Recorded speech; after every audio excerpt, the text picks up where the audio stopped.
Shri ATP Senkumar, Abhimanyu കേസിലെ രേഖകളെല്ലാം നഷ്ടപ്പെട്ടിരിക്കുകയാണ്. പ്രത്യേകിച്ച് കുറ്റപത്രം, മൊഴികൾ എന്നിവയുടെ അസൽ പകർപ്പുകളാണ് കോടതിയിൽ നിന്നും കാണാതായിരിക്കുന്നത്. നിയമപരമായി ഇത് വിചാരണ തുടങ്ങാനിരിക്കുന്ന വേളയിൽ എത്രത്തോളം ദുർബലമാക്കും ഈ കേസിനെ?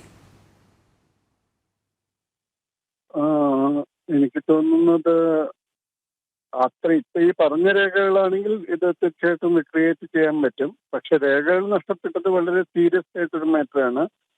ബഹുമാനപ്പെട്ട ഹൈക്കോടതി അതിൻ്റെ ഒരു എൻക്വയറി ഓർഡർ ചെയ്ത് അതിന്റെ കാരണങ്ങളും ആരാണ് ഇത് ചെയ്തത്, അല്ല ആര് മൂലമാണ് ഇത് സംഭവിച്ചതെന്ന് കണ്ടെത്തുമെന്നാണ് ഞാൻ വിശ്വസിക്കുന്നത്. ഇതുപോലെ പണ്ടൊക്കെ ഞാൻ കൊല്ലത്തൊക്കെ SP ആയിരുന്ന സമയത്ത് ഇതുപോലെ ഒരു കേസിൽ ചില പ്രധാന രേഖകൾ കോടതിയിൽ നിന്ന് കാണാതായ സംഭവങ്ങളൊക്കെ ഉണ്ടായിരുന്നു. അപ്പോ ഈ കേസില് ഇത് വളരെ പ്രത്യേകിച്ച് ഒരു മർഡർ കേസ് ആയതുകൊണ്ട് തീർച്ചയായിട്ടും വളരെ നല്ല രീതിയിൽ സൂക്ഷിക്കുന്ന രേഖകളായിരിക്കണം.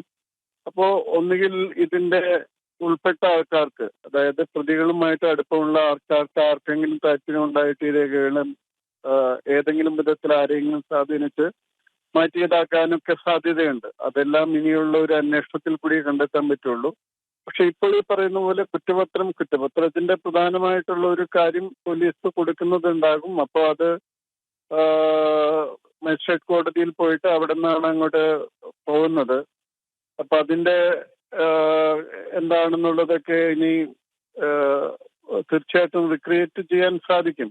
പക്ഷെ ചില രേഖകൾ, ഇപ്പൊ സയന്റിഫിക് ആയിട്ടുള്ള രേഖകൾ, അങ്ങനെയുള്ള കാര്യങ്ങൾ, കുറച്ച് അതിന്റെ തെളിവുകളെ പറ്റിയുള്ള കാര്യങ്ങൾ അത് മിസ്സിംഗ് ആയിട്ടുണ്ടെങ്കിൽ തീർച്ചയായിട്ടും അത് റിക്രിയേറ്റ് ചെയ്യാൻ ബുദ്ധിമുട്ടാണ്. അങ്ങനെ വരികയാണെങ്കിൽ ആ കേസിനെ അത് വളരെ എതിരായിട്ട് ബാധിക്കുകയും ചെയ്യും. അത് മാത്രമല്ല ശ്രീ ATP സെൻകുമാർ, നമുക്കറിയാം അഭിമന്യു കൊലക്കേസിന്റെ പശ്ചാത്തലം എങ്ങനെയായിരുന്നു എന്നുള്ളത്.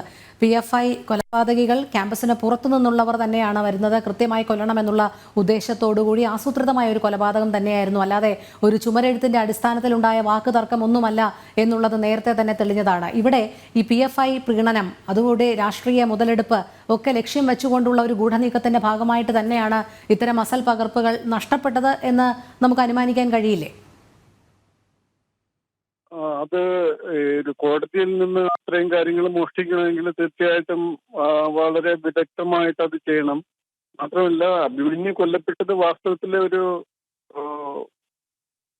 എനിക്ക് തോന്നുന്നു ഒരു വാട്സാപ്പ് പോസ്റ്റ് അതിനെ സംബന്ധിച്ച്, ഹിന്ദുക്കളെ സംബന്ധിച്ചും RSSനെ സംബന്ധിച്ചുമുള്ള ഒരു വാട്സാപ്പ് പോസ്റ്റിനെ സംബന്ധിച്ചുള്ള കാര്യങ്ങളെ തുടർന്നാണെന്നാണ് നമ്മൾ മനസ്സിലാക്കിയിട്ടുള്ളത്. അത് തീർച്ചയായിട്ടും വളരെ സീരിയസ് ആയിട്ടൊരു കാര്യമാണ്. മാത്രമല്ല, ആ കേസ് തുടക്കം മുതലേ വളരെ ഇംപ്രോപ്പറായിട്ട് പോകുകയും പ്രധാനപ്പെട്ട പ്രതികളെ പലരും ഇപ്പോഴും കിട്ടാനുണ്ടെന്ന് തോന്നുന്നു. അപ്പൊ അതുകൊണ്ട് ഈ രേഖകൾ നഷ്ടപ്പെടുന്നത് വളരെ സീരിയസ് മാറ്ററാണ്. ഒരു മർഡർ കേസിലെ രേഖകൾ ഒരു കോടതിയിൽ നിന്ന് പോയി എന്ന് പറയുന്ന കാര്യം ശരിയാണെങ്കിൽ അത് തീർത്തും വളരെ സീരിയസ് ആയിട്ടുള്ള മാറ്ററാണ്.